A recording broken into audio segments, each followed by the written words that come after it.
welcome to another episode of the Alphawaves pod in the building with your hosts, Darren and Kam. Hello, and today everyone. we do have a... Oh, sorry. Speaking too fast. I was ready to say hello to everyone, but that's hellos. fine. Say your hellos. They I've haven't done it seen you now. for a few weeks. I know, yeah, a moment. Yeah. But we are back in the building with a special guest today. Would you like to introduce yourself? Hi, I'm Janelle Chiara. I'm a DJ and also a podcast host too. And I'm excited to be here and have some great conversation with you guys. Yeah, thank you so much for coming on. We obviously came across your podcast, Soulful Success, and we love the content that you're putting out. So we thought you'd be a great guest to have on today to talk about...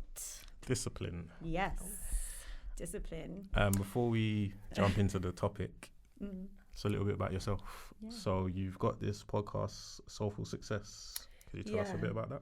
So I have been wanting to start a podcast for years. I've just been putting it off. And then I started it in August. And Soulful Success is all about passion, profit, and personal power. So it's all about like manifesting. It's about goals. It's about turning your passions into profits. But we also talk about like self-care and like therapy. So there's like a wide range of things. But I feel like the whole point in Soulful Success is looking at the holistic side of success. So, you know, having all of you reaching your goals, the potential, the materialistic things. But also behind that is like the manifesting and like taking care of yourself and like being happy and kind of like if you were to become really successful, you have the whole view of whatever that means for you, because success is different to everybody. Where does that come from? Is that something that you've always had within you or something that you've gone through? I think that for me, I would probably say it's a conversation I was having actually, whether people are born to be successful or whether it's something that they pick up through life and through like trials and tribulations, that kind of thing. I've always had like this intrinsic desire to be something in the world, if that makes sense. But then what I figured out is that I was like a workaholic. I would work all the hours in the world, and I would have like a lot of burnout, and I would just like keep going and going. And for me, it wasn't until I started therapy, which was at the end of 2022, that I actually started to look at things a little bit differently. Like, in order to be successful, I don't have to burn myself out. I don't have to like do everything at all times. So I think that's kind of where I thought, you know what, let me start this podcast, but let me add in the fact that, because I've always been big about manifesting. I read The Secret when I was like 16. So that's always been a part of me. But it's like, how does it look from a full circle point of view? Do you know what I mean? Yeah. So off the back of that, do you think in order to be successful, you need to have a level of discipline? Definitely. And that's, again, something that I have been really looking into recently, because I don't think I was very disciplined. I'm so surprised to hear that with what you were just saying with being a workaholic. And I was actually going to say, how do you think your view of discipline changed after doing therapy and kind of seeing yourself in a different way? So, funnily enough, I was disciplined in the work aspect. So I was like very disciplined. I'm up, I'm at work, I'm getting things done. But I probably didn't have much discipline in any other area of my life. So that's what I figured out through therapy is like work aspect, disciplined in a sense like I could go on a night out, get home at 4, be up at 6 and like be at work if that was the case. So I can get up and I can drive and I can be somewhere. But then when it came to like eating healthy or, making decisions, sometimes I wasn't as disciplined in those areas. So I think it's, again, looking at all the different areas in your life and really breaking it down, because you think that you're really good in one area and you might be so successful in another area, but are you disciplined in eating, going to the gym, in your relationships, in self-love and that type of stuff? I love that you brought that up with making decisions, because it's making me think of that phrase where they say the way you do one thing is how you do everything.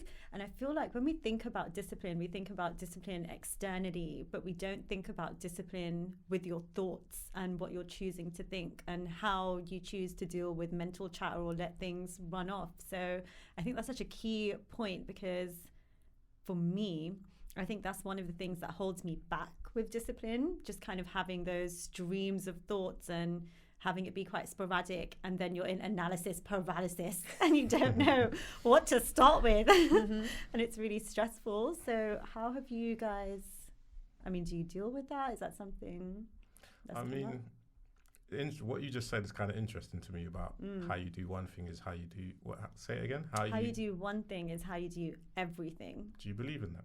I do. Do you believe in that? I disagree completely. Really? Yeah, Okay. yeah. So that's it. When you said that, I also had the same thought process. I was thinking, how I do one thing is not how I do everything. In fact, I have a different way of doing everything. I don't know if that's the same for you. Exactly that. Yeah, that's why that point struck with me. Okay, well, fine. So I can stand alone. No, but I agree. I think it is true, because I think if you look at like the core of something, and I guess different things can be true for different people, so it might not resonate. But if you look at the core of a behavior, like, does it come from at the core like an anxious place or an avoidant place? How does that energy filter out through the rest of your life, you know? That's interesting. And I can definitely see where you're speaking about the anxious and the avoidance side, because that's how you deal with like relationships. That might be how you deal with business. So I think to an extent it can be true, but I think again, going back to the fact that I'm really disciplined in one area and have no discipline in another area is kind of like a parallel for me, because I think that it depends also where I'm at in my life and what it is that I want, depend on how I deal with different things. That was going to be my next thing. What determines your discipline? Yeah, I think it's about the goals that I'm focused on. But also mental health determines discipline. How I feel, how happy I am, how comfortable I am. Because what you said about like the mental chatter, I have a lot of that. So I have a lot of like ridiculous thoughts, and I was explaining this in a previous episode of my podcast. Like, I think ridiculous thoughts, and sometimes I actually have to like bring myself back to what is logical. So say for example, like my mom doesn't answer the phone, I'm like, oh my god, what's happened? She's been kidnapped. Like, that's not a logical thought, but that's like, if she didn't answer the phone within 5 minutes, my brain automatically goes to panic mode. So then if I was disciplined with my thoughts, which I'm trying to become a lot more disciplined, I would go, okay, what is my brain telling me? Because your brain works against you. And then what is logical? Her phone's on silent. You know, that's a normal thing to think about, isn't it? But like, again, depending on where you're at now, if you're in a place where you're quite at peace and you're quite settled and you don't have a lot of anxiety, maybe your thoughts wouldn't be thinking in that type of manner. So I think it depends how you feel internally of how you're going to be disciplined.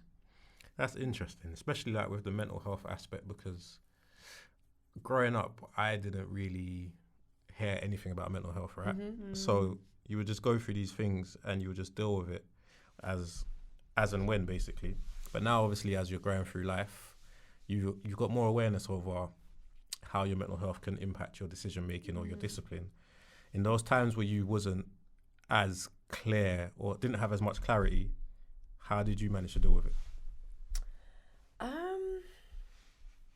So I was having this conversation yesterday actually, and I was saying that we do the best that we can at the point that we're at in life. So when you look back at decisions that you've made and you think, oh, why would I make that decision? But at that time, you did the best that you could with the, you know, resources or with however you was mentally at that time. So now, like, you've grown and you can look back and think, I would never make that decision again. But in that moment, that's how you felt. And that's another point of like, at this moment in time, I might make a decision that I would look back at in 10 years and be like, I'm not going to make that decision. But at this moment in time, it feels right to me. So I think that's, I don't know. I think I was very much a person who, again, would just deal with things as and when. But a lot of the time, I would not really deal with the emotion of it. So again, through therapy, what I've learned is to actually sit with the feeling, because in a society, it's, you know, I don't know, imagine going through heartbreak, right? You have to get up and go to work the next day. Yeah. Like, have you ever been heartbroken and your at heart work? is broken. How are you supposed to do anything else? Being heartbroken at work is like one of the worst things. Because literally you're dying inside. Your heart is actually breaking, but you're like, yes, Sophie, I'll have that over by tomorrow. Yes, yeah. And you have to small talk and tell them about your weekend. And you're like, I can't tell you I was crying every day. All weekend. Yeah, it's true. It's really, really true. And I agree with that wholeheartedly, because I believe that even when you're drawn to something to become more disciplined with, like say if you're becoming more disciplined with going to the gym or diet, and then maybe not the mental chatter at that point, is because maybe your body is prepping you to be able to have the strength to deal with the next step. So I think one thing to be successful with discipline, I guess, is to take things a step at a time and not try to do everything all at once. That does play a part. I think the other thing that plays a big part is your environment. Yes.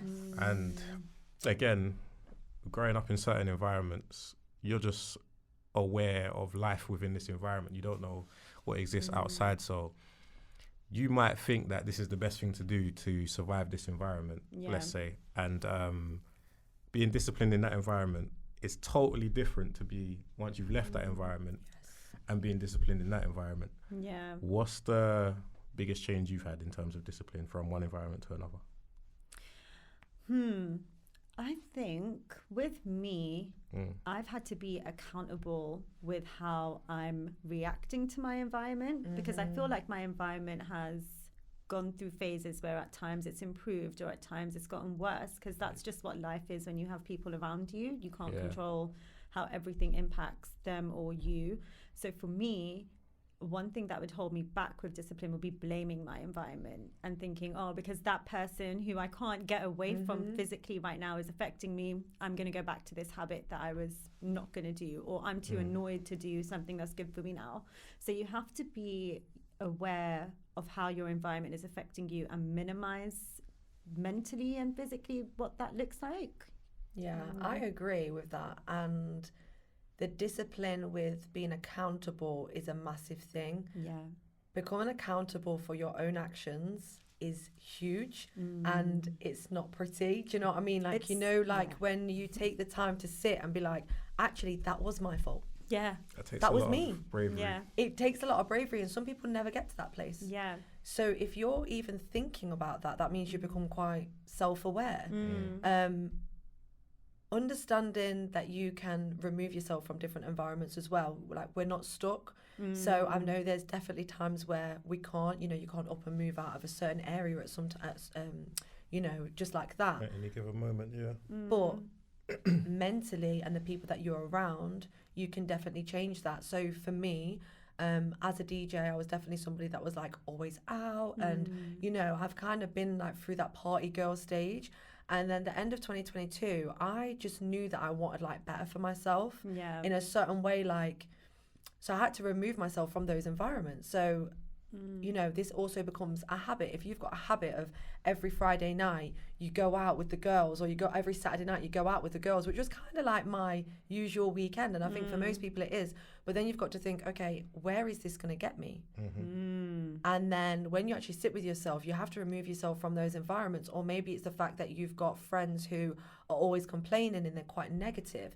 You have to remove yourself. So look at what you can control and see where you can make those changes, because actually it might be that you remove yourself from certain people and your environment changes anyway. You might still be in the same area, but it might be, for example, I do a lot of yoga now. So like the people that I'll be around at yoga are going to be completely different people to who I would be around if I were on a Friday night. Yeah, exactly. Yeah. That's a fact. There's that saying, you can remove yourself mentally before you physically have moved. And I think that rings true a lot of the time.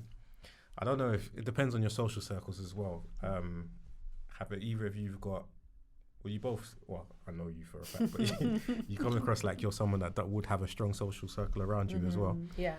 How have you ever been in a position where you're ready to change something in your life, but the people closest to you aren't? Yeah, definitely. I feel like that was the point that I was at the end of 2022. So for me, I was like, I've always been quite ambitious. I've always known what I wanted. And I do have now, I mean, I've always had like my strong female friends around me who are, again, ambitious and etc. But then I would also put myself around certain people that I know that aren't going down the same path as me. Yeah. But I'm like, oh, but they're really nice. And, oh, but we get along in certain ways.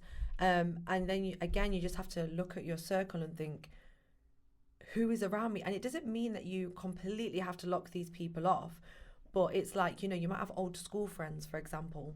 And I think that's a real big thing. You know, if you've got like a strong social group from school, and like you want to be somewhere, but they're just kind of in the same, which is fine if you want to work like the 9 to 5 and stuff like that. But it just depends.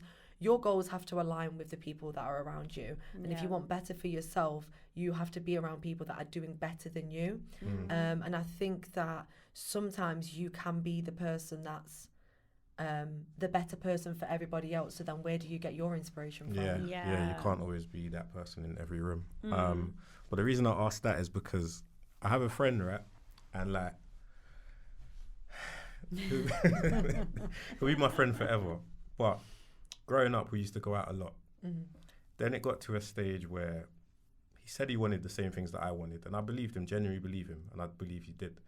But there were certain actions that he was doing that would prevent it. Not so much within the working side of it, because when it was time to work, he would work. But let's say we go out on a Friday or a Saturday. I noticed that every time we go out, he gets into problems. So I decided I'm not going out with you no more because I can't be bothered. Like, this is going to end badly, either for us or for the other people. One way or the other, it's going to end badly, right? Anyway, I've left him to it. Years later, he's messaged me and he said, I finally see it now. I finally see why you said you can't be bothered to go out anymore. Because when I'm going out, it's just, he's at a stage in his life now where it's just not worth the hassle. But as a result, it's kind of had an impact on the work he was doing as well, because not that I didn't take him serious, but I knew that there was a lot of jeopardy in riding down that same road with him. But I wasn't ready to separate myself from the friendship completely. It's just that aspect of it. Yeah. You see, like, luckily, he's somebody that understood that. Have you ever been faced with someone that hasn't, but you still want to maintain that friendship?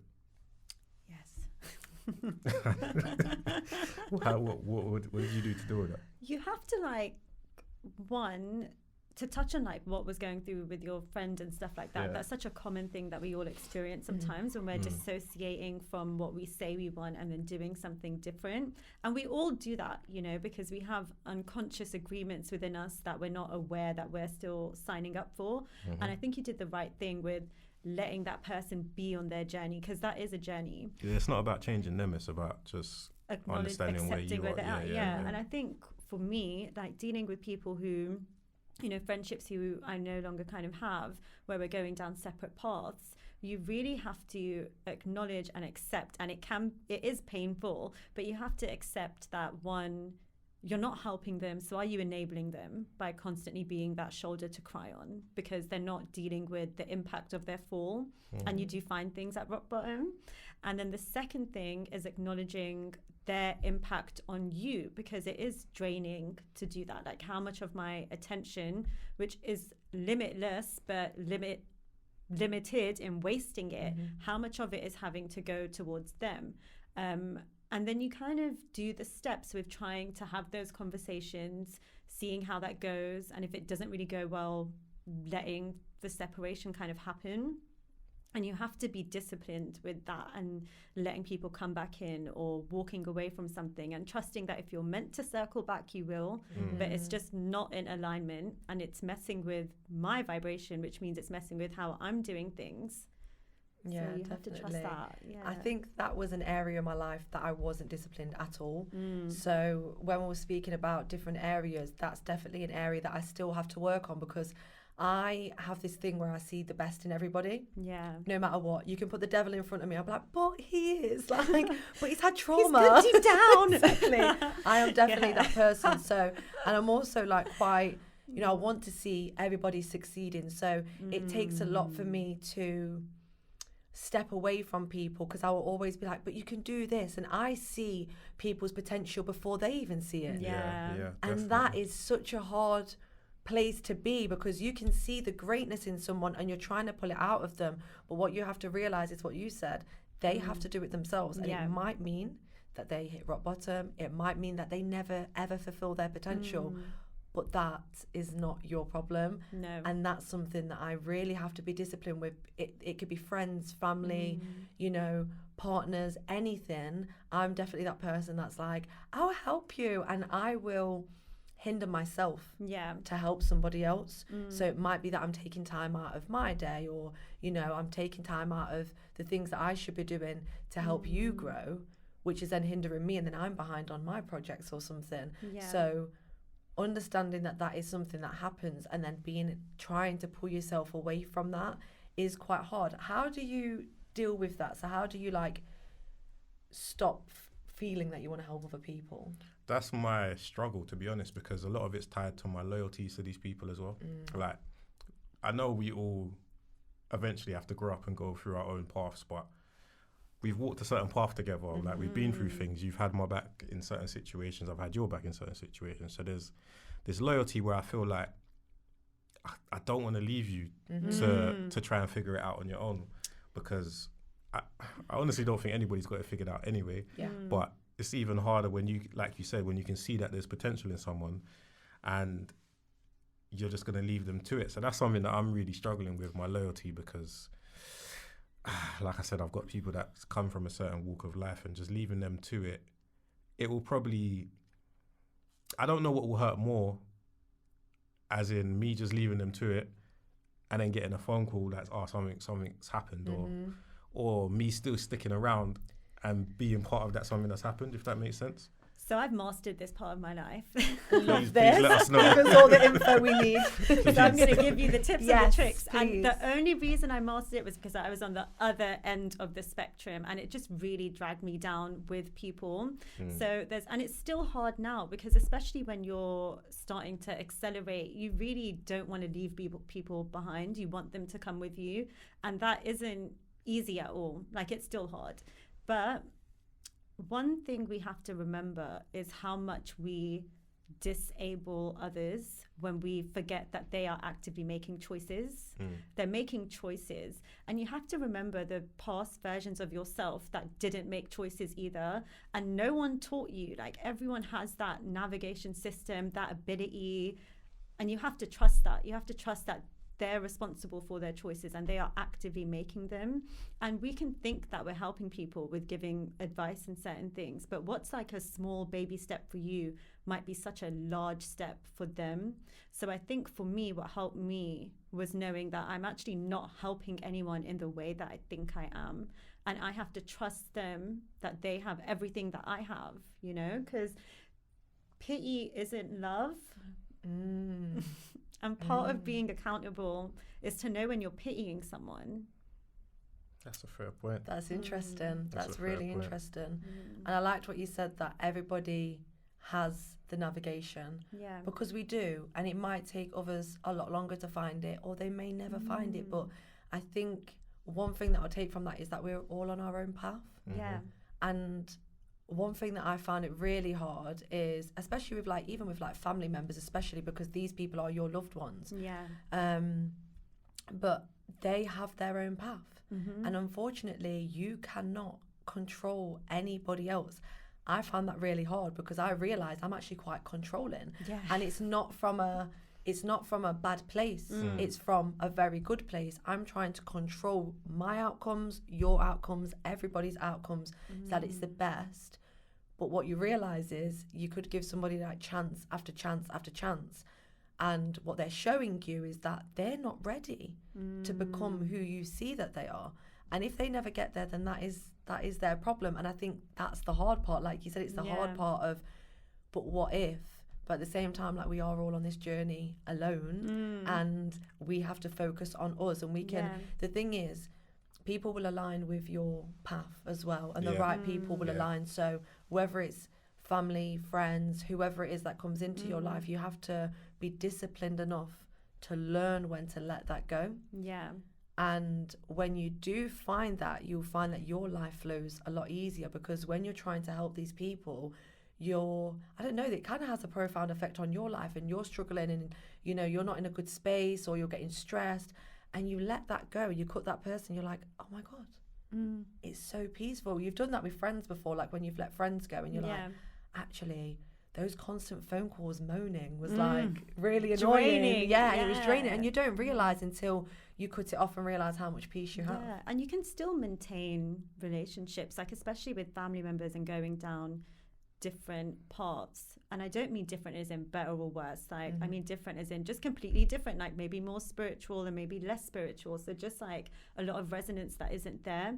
But we still bond, we still laugh, we still have moments with finding common ground that we still have. And I think that's the question, like how many of my needs are being met here and how much can I enjoy this person? And if the majority of the time is not enjoying it, then it might have to be more painful. But if it's kind of you moving forward in a certain way and them not, there's always a way to kind of keep people with you without gripping and hanging on. I think the difficult thing for me as well is I know that there's differences. So some people can teach them self-discipline, right?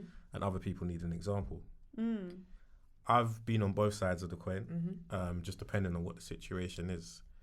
But sometimes recognizing that makes me want to be that example for certain people that I'm close to, like especially like family. Not as much friends, because I feel like they've got their own people around them as well. But family, especially if you're like an older sibling or anything of that nature.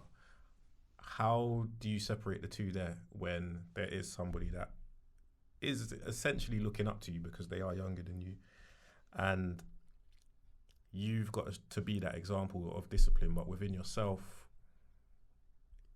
you're kind of just working it out. Like there's no example for you, but you're trying to be the example for someone else. That is the example though. Like that's the example that people need to see. So right now I'm doing a 40-day challenge to like quit a certain habit, and you give yourself 40 days to do that because that's kind of how it becomes cemented. And the challenge isn't to have 40 clean days. It's to go as long as you can, and then if you trip up or fail, whatever, you start again. But the whole point is to be able to bring the unconscious to the conscious. You know, it isn't to have completed quitting this habit. Is to understand the steps that take you to that habit, what the triggers are, what the journey is there, and how to move back from it. So it's more of a journey of learning yourself. And I think when we hold that in mind at the root of discipline, that I'm learning myself because I'm trying to improve myself, then it doesn't matter if you fail, because a failure is a success. And I think that's the example that needs to be set, because a lot of things that hold people back with discipline is that fear of failure. Definitely. It's really interesting.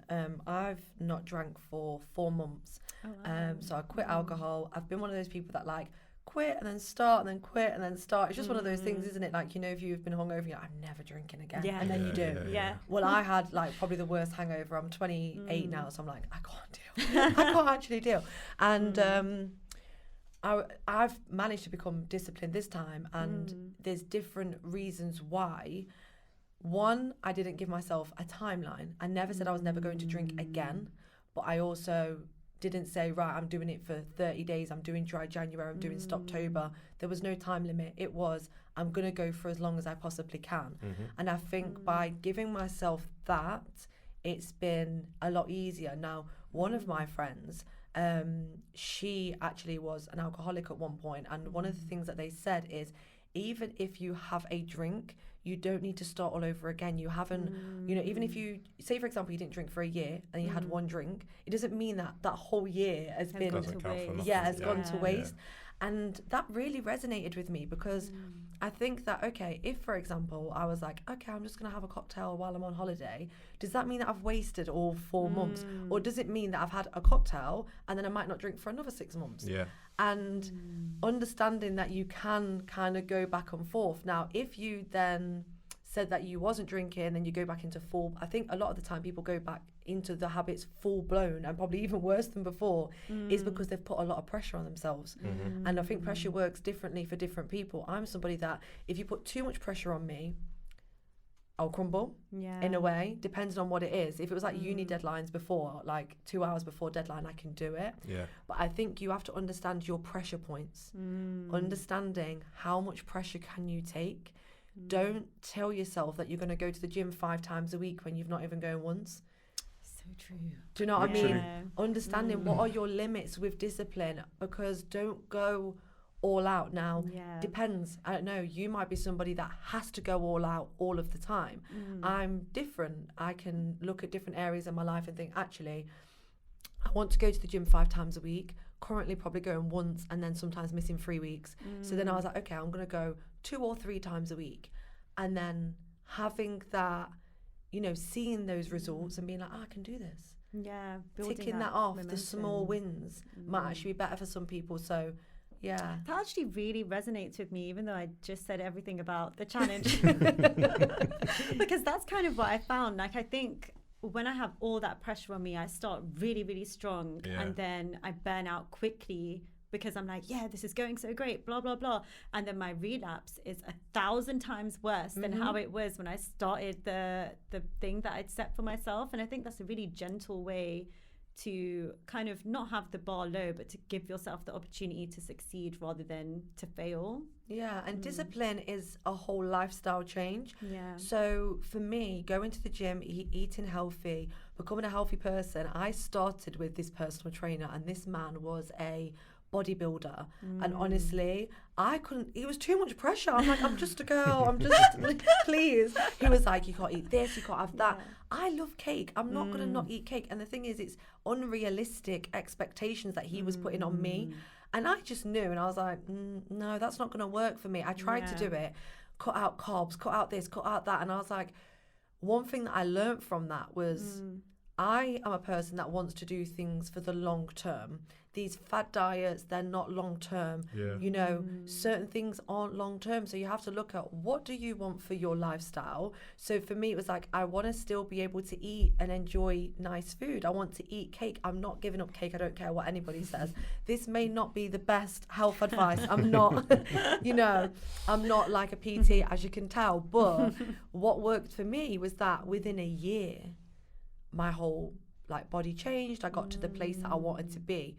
But it wasn't 6 weeks.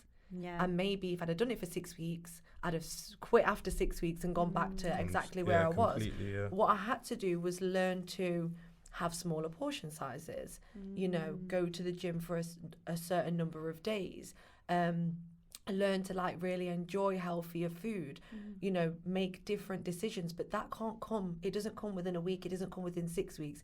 Actually, it might come over a year. It might take you a year to get to where you want to be, but sometimes we kind of rush, don't we? Yeah, 100%. Consistency is not built overnight, so it's about small increments added to your day and see what sticks really. That's how I look at it anyway. I had a question actually. So on that, like, say when you're quitting one thing, like alcohol, for instance, and going down that like gentler way of doing things. My question, I'm trying to phrase the question, but basically what I want to know is, how did you do that, I guess? Like, did you, you know, build consistency with not drinking? Because I think my thing is I want to try it that way because I think it might work better.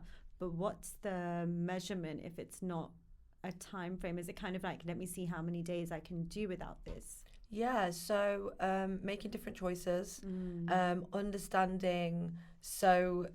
you know, why are you drinking? So I listened to a podcast, really, really interesting podcast, and it actually changed my whole perspective. So whatever it is that you're trying to quit, you're always going to have an urge, okay? So whether that's eating, whether it's drinking, whether it's smoking, that urge is never going to go. It's always going to be there. And I quit smoking 3 years ago. Actually, I've had an urge probably like twice since then, but there was an urge that was there. That urge might never ever go away. So how are you going to change how you react to the urge? So normally you have an urge to drink and you drink. So what can you do in replace of that? So for me, I actually looked into, why is it that I am drinking? And a lot of the time it was like just a release, a stress release. Gets to the end of the day or the end of the week and you're like, I want to, you know, release this tension, stress, whatever. So for me, I started going to a yoga on a Thursday. And then yoga really releases a lot of emotions, a lot of stored up, you know, things inside your body. So then Friday comes and I don't actually want a drink because I've You're released not as that. tense, So it's really individual, and this is what I think that everybody has to do. Make your journey really individual. Make it about you, because what works for somebody is not going to work for somebody else. So I could tell you everything that I've done, and that's never going to work for you. So you just have to really look at, what is the reason behind me doing this? If a lot of the time it's actually habit and routine. So again, with smoking, it might be that your routine is to get up and on the way to work, you have a cigarette. So that's the routine, and you have to like break the habit. But I think for me, you have to have your why. What is the reason why you're doing it? Maybe not put too much pressure on yourself. And what are you going to put in place? I drink shitloads. Am I allowed to swear? Yeah. I drink shitloads of no secco. Honestly, over the Christmas period and over like New Year's Eve and stuff like that, and then even like on a Friday with the girls now, we have a bottle of no secco. So is that like a non-alcoholic? It's non-alcoholic prosecco. Okay. So I never put that into my life before. I never ever like had anything else as an alternative, because you want to go hard on yourself. You're like, right, I'm not doing anything. You know, sometimes it might be, you might just need to reduce down as well. It might not be you go as hard into completely stopping drinking. It might be that you only drink once a month, only for celebrations, only if you're on holiday. You know, start to limit yourself, but it depends how much you want it. It depends what your reason why. And yeah, for me, it's just been, now I've got this far. Now I'm like, well, actually, I've got 4 months. I can get to 6 months. But like, and now you're excited for the milestones rather than dreading them. Exactly. And also I have like the certain releases. I have the yoga. You know, I've got the alternatives there. So don't set yourself up for failure. Don't like try and quit something that's, you know, been in your life for a long time. Go hard at it, because you probably will fall. But also if you do fall, it's fine. Yeah, you can get back up. It's not a waste of time. I think we're quite hard on ourselves, aren't we? I was just going to say that, because smoking's been like a big one for me with quitting that, and it is really, really hard. And I think I was trying to be really hard on myself, like, no, you can do it. Because you haven't done it, it's because you're just not doing it hard enough. And then I'd always have like a huge relapse and just buy a vape and go crazy. But then I kind of put different things in place. I was like, you know what, I need to swallow my pride and just maybe use nicotine patches or something like that, or, you know, kind of do that. And then sometimes it would just be too much and I'd rip the patch off and vape anyway. Yeah. So hearing this is so helpful, especially with what you said about, you know, the urge will always be there. Because I think we shame ourselves so much as well for having the urges that we do, and how we kind of got ourselves into these habits and you spiral. But knowing that you're not going to eradicate that energy or that voice, you can just silence it a bit more is really comforting to know, actually. It is. It was a piece of advice that I listened to and I was like, that's completely changed the game for me, because everybody has urges. Even if somebody doesn't drink, doesn't smoke, there's something. There's something. There's always going to be something. It might be a donut, it might be food, it might be anything. There's going to be something, and everybody has their own things. Because sometimes we look at other people as well and we think, oh, well, they've done it and they don't smoke and they don't drink and they don't do this and that. But everybody has their own things. But yeah, understanding that urge is never going to go. It's always going to be there. It's how you control that. And sometimes it might be too much and then you just smoke. Yeah. But guess what? It's about the resilience and the bounce back as well. So you know what, that happened, but guess what, I'm not going to smoke all week now. Yeah. You know? And then you kind of feel satisfied because you're like, it's just a week. Yeah. And then if I do it again, I can do 2 weeks, like whatever it is. How much do you both look into the how or the why? Let me say the why or the how, I don't know. the why of why you're actually doing it, right? So let's, for example, if you want to be healthy, how deep do you look into it? Do you just say I want to live a healthier lifestyle, or do you look at why I want to live a healthier lifestyle? Because I feel like there's a lot of people that say they want to do something because it seems cool to do that. So I want to live a healthier lifestyle because I see everybody on TikTok in the gym looking a certain way. But realistically, within yourself, why do you want to live a healthier lifestyle?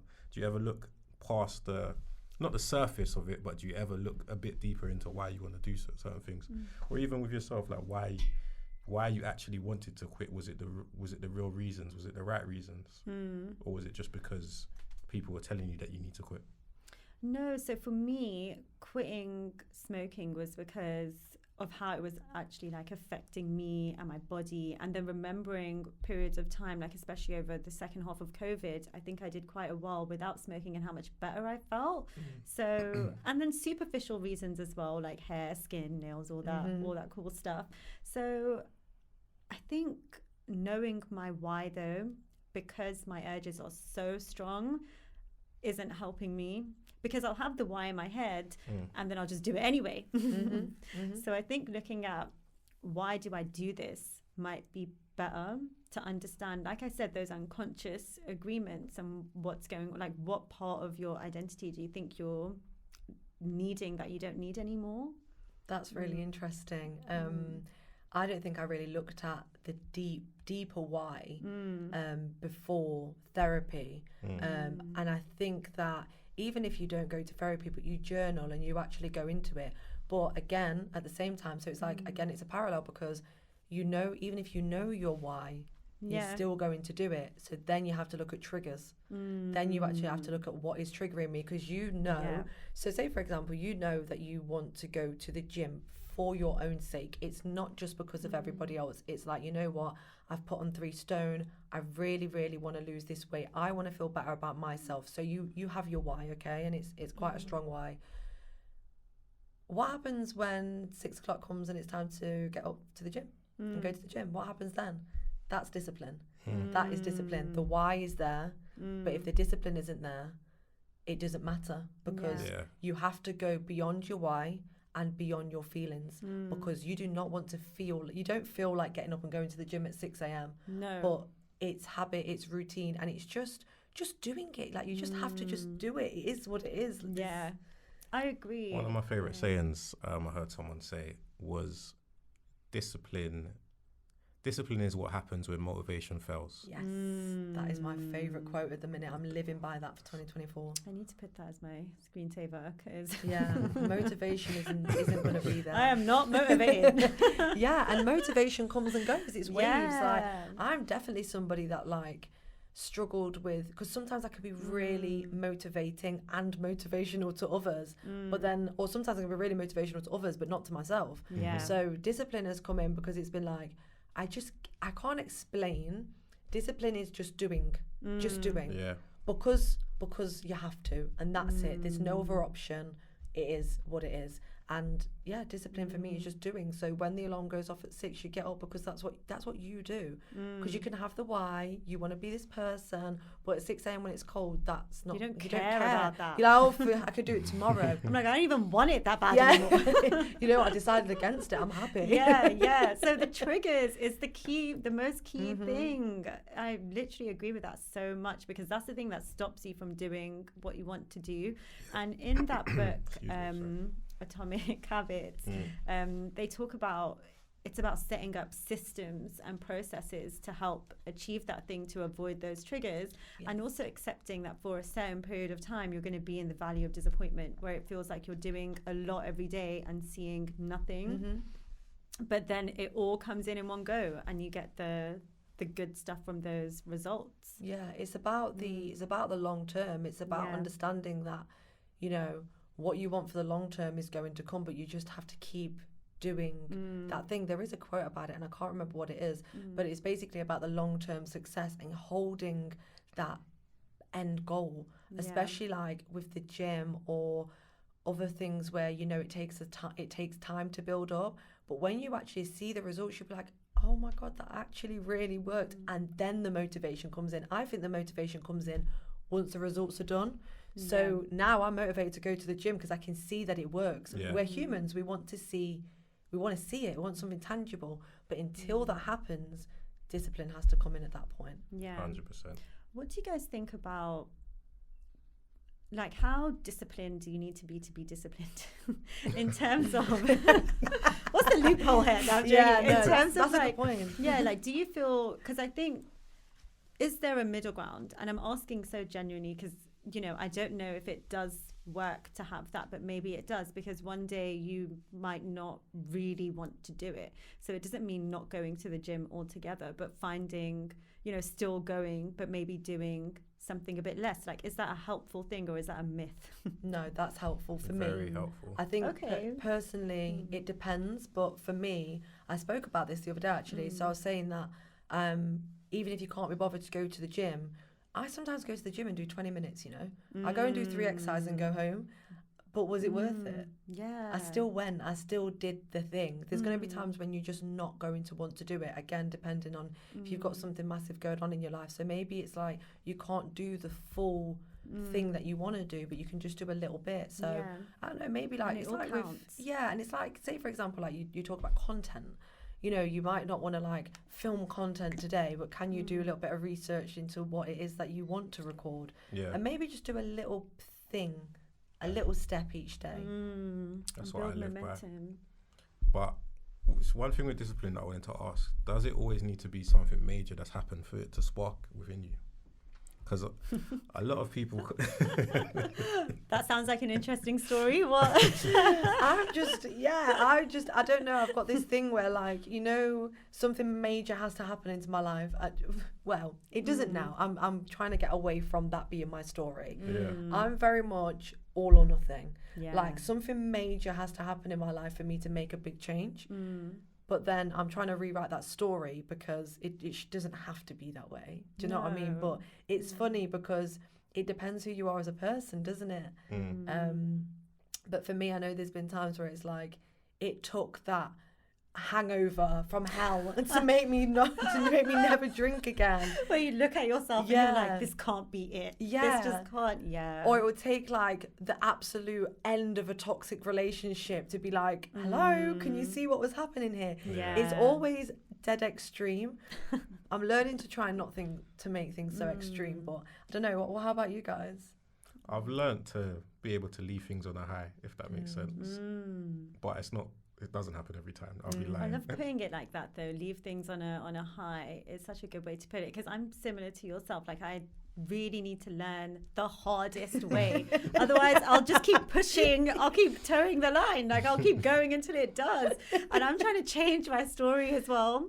That's why I'm like, I kind of need to quit the things that I need to quit. And I think the biggest thing for me with changing that story was probably how I ended last year. And I was really happy with all the internal growth and everything. But I think a good part of me inside knew that nothing has failed. You haven't done anything wrong, but there is so much further you could go if you just really dedicate yourself to committing to what you want to do and achieve. Because there was this dissatisfaction of where I wanted to be and how I wasn't there. And I didn't let that make me feel bad, but I didn't want to feel that way again.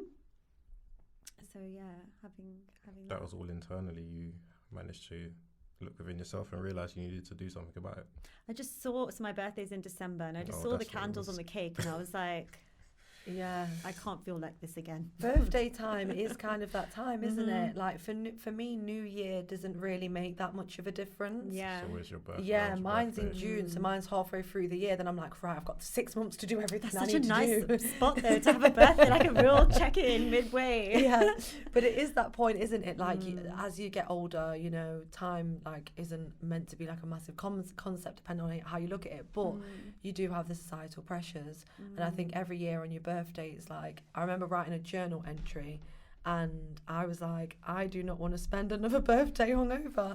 And it's so funny because the thing is, I'm not somebody that like drank every day or anything like that, but it was one of those things where like any celebrations or like weekends and stuff like that. But then I realized that it was an actual problem in my life, and you have to look at what are problems, because somebody could be like, oh, but you only drank on a Friday, you only drank on a Saturday, it's not that bad.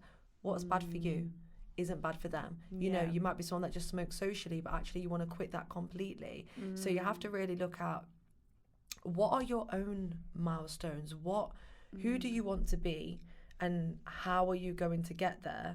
And again, I think that helps with discipline, because if you think about the person that you want to be, like, this dream person, this dream version of yourself, what specifically do they look like? What habits do they have? Where do they go? What do they do?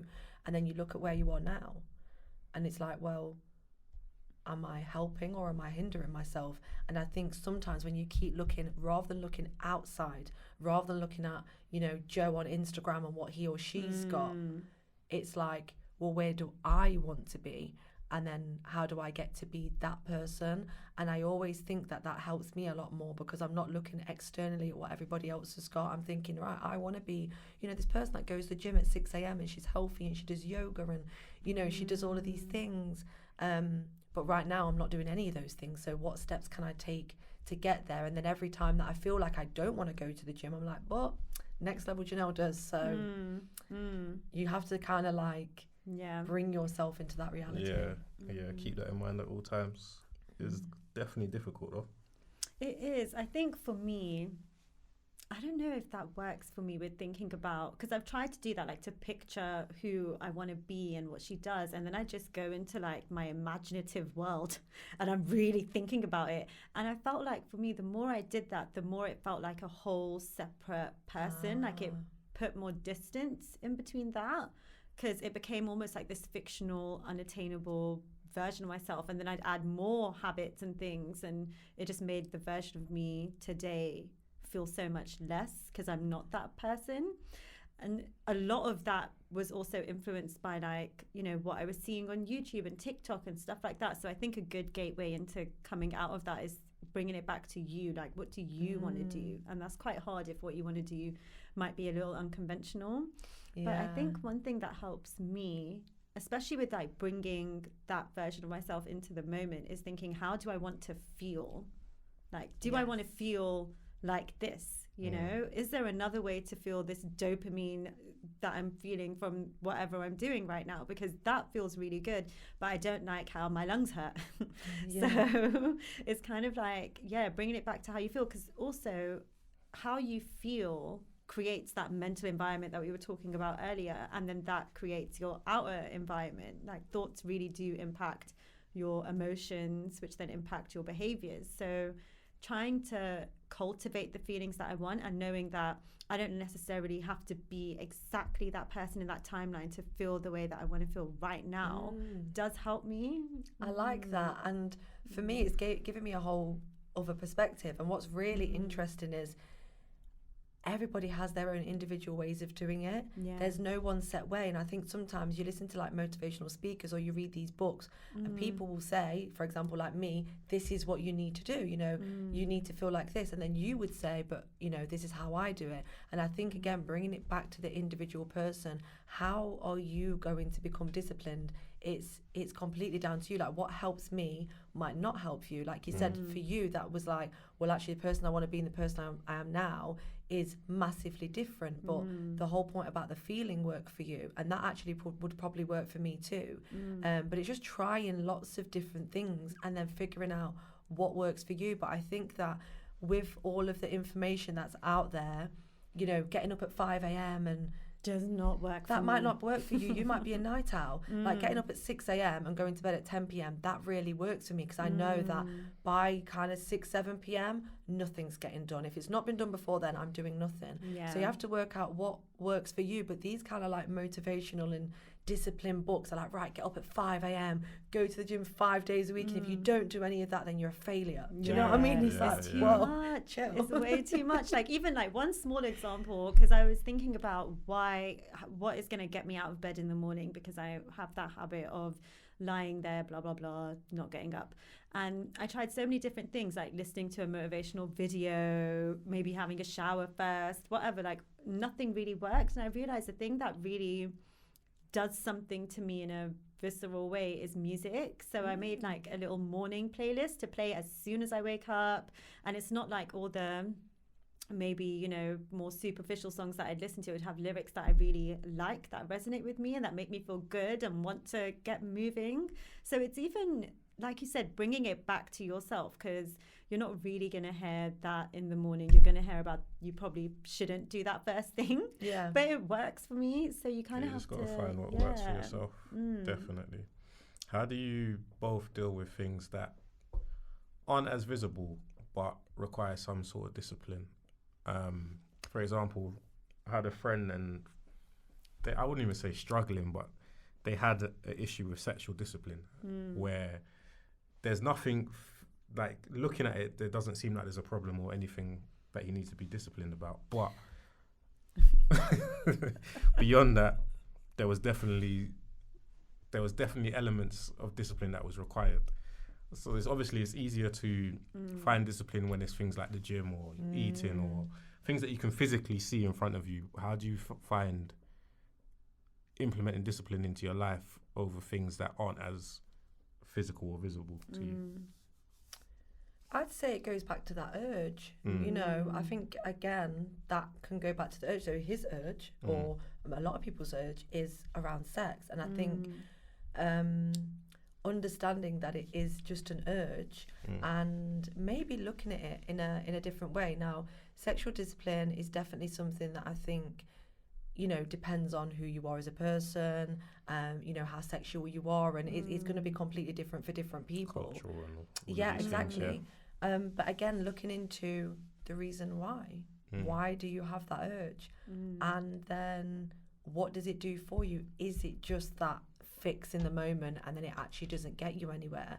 Because I think that when you think about any urge in that way, I think every urge is linked to dopamine, isn't it? I was just going to say that. Yeah. Because even if you have like, it might not even be an addiction, but, you know, a habit of watching porn in the morning or something, like looking at that why you're doing something is more important as a first step than looking at why you want to change, because you'll always think of reasons why you don't want to do this, but you have to look at what it is. Like, is it a deeper issue connected around intimacy, or is it just that you need to take supplements for dopamine and for, you know, what you're getting from that? Yeah. And again, I think it links back to habit. If you are somebody that's always, especially with things like porn, like that, it's highly addictive. There's lots of things. Smoking's highly addictive. You know, these things are highly addictive things. So if it's been something that's been in your life and it's been a routine for a long time, that's probably why. And then, I don't know, maybe you're somebody that's always enjoyed sex and you have a lot of sex, and again, that becomes a habit and it actually becomes routine. And then you have to really look at it like, you know what, this is something. And especially like, if you've been doing this for 10 years, this is who you are now, unfortunately. So you've got to change that. So again, it's like you have to just take it a step at a time and be like, right, I'm not going to do it today. Yeah, that's it. Just today. Just today, and then try again tomorrow, and then see how you go. But then again, it's like back to the resilience, because I think something like that, especially when it comes to sex, a lot of the time it probably is linked to intimacy. There's probably a lot of deeper feelings, and you really have to go deep within yourself. Not a lot of people are willing to do that.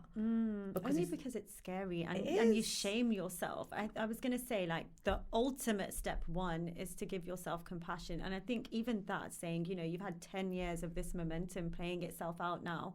It's okay that you are where you are, you know, and it's okay that whatever happened took you there. And it's okay if nothing took you there and that's just what you decided to do one day and it's stuck. You can't shame yourself, because that is literally the block to courage, and you're never going to have that bravery to take the hard steps and be vulnerable with quitting something if you keep telling yourself that you're pathetic for having it in the first place.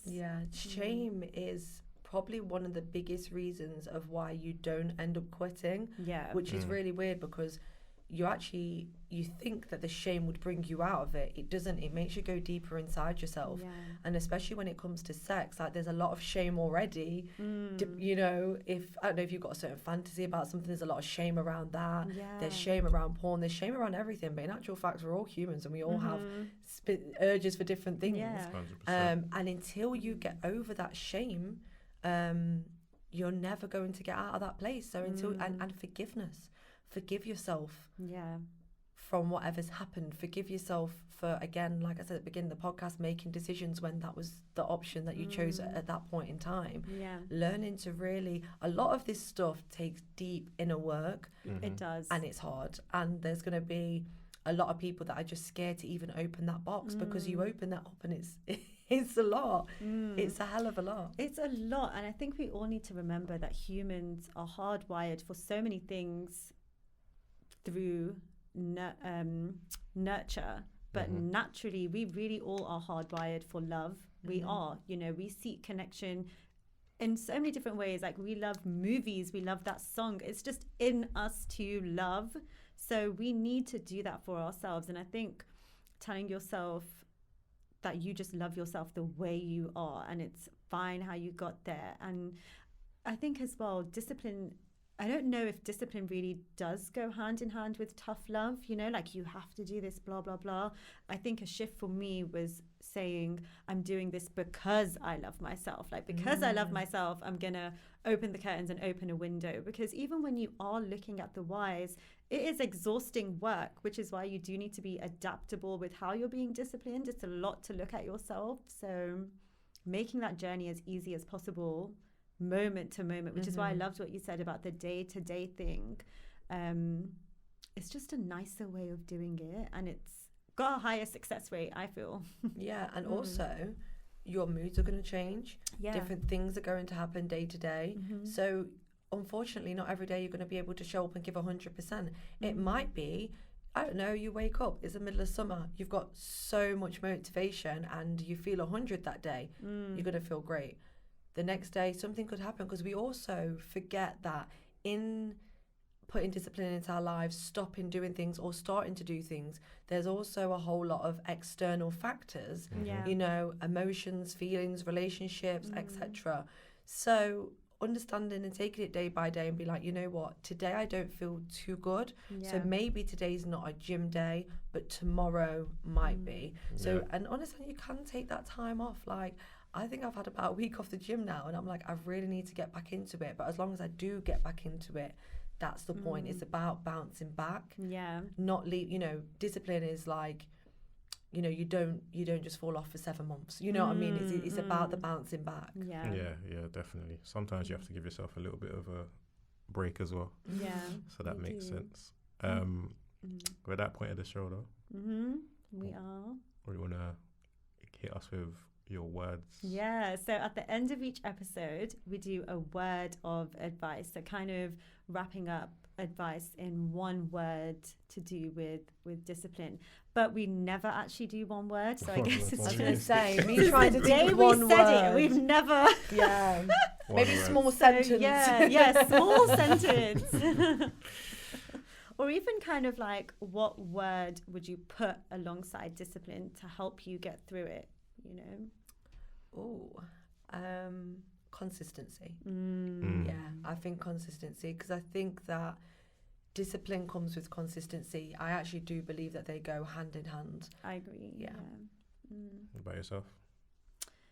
I would say discipline and faith, because I feel like you have to have faith that whatever horrible thing you're experiencing as this part of the journey in discipline, it's getting you to where you want to be. And it's kind of what you said earlier on, when you can't see the results, you don't use your eyes with faith. So you have to have faith that it will happen. So I'd say that. Makes sense. I would just say discipline's a personal journey. You can't really look outwards too much. You have to be able to do the work inside. And there's not a negative connotation to discipline as we was once told as a child. Like, to be disciplined was almost like you're in trouble or a punishment. But that's such a good point to bring up. I think it's just it's a personal journey. That's really true as well. Even looking at why you view discipline the way that you view it, because that's actually shocked me. That's so true.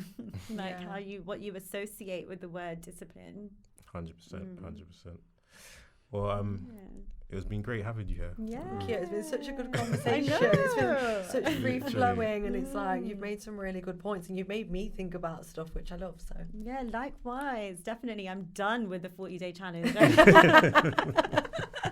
Sorry to whoever's 40-day challenge that was. I've been on day 1 for weeks. So I'm glad that's done. But thank you so much for coming on. It's been thank you. Great addition today. Where can anybody find you if they want to look at your podcast and the things that you're doing, the great things you're doing? So you can head over to Soulful Success on Soulful Success Podcast on TikTok and Instagram, and I'm also on Spotify and Apple Podcasts as well. Brilliant. Perfect. So thank you for joining us again. Thank you so much. And until next time. Until next time.